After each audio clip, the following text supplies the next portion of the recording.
ان کے ہونٹ مسلسل ہل رہے تھے۔ وہ بال راکھ بن بن کر بکھر گئے۔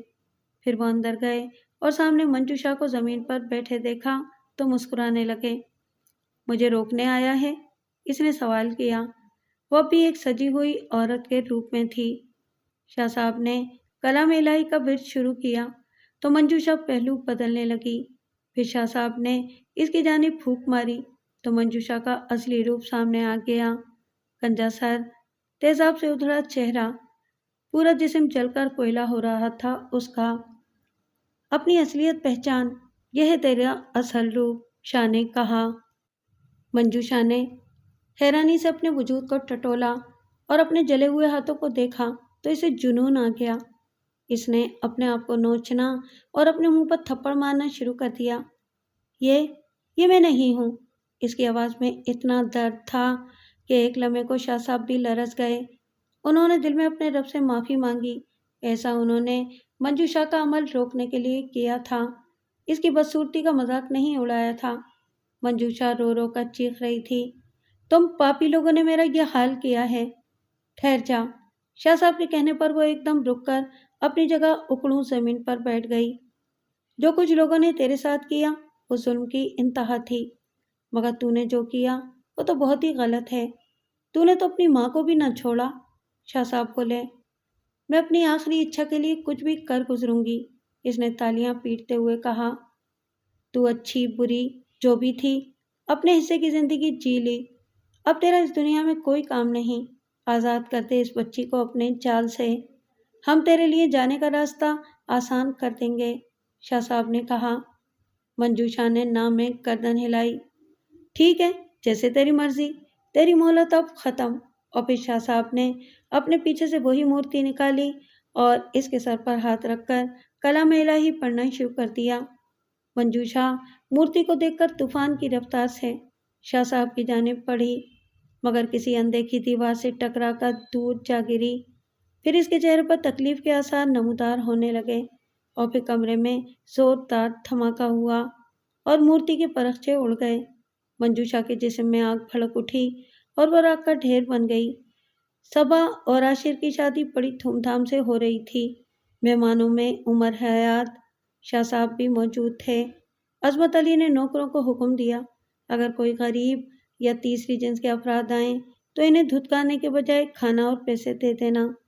شاہ صاحب نے عظمت علی کی یہ بات سنی تو دھیرے سے مسکرا دیے۔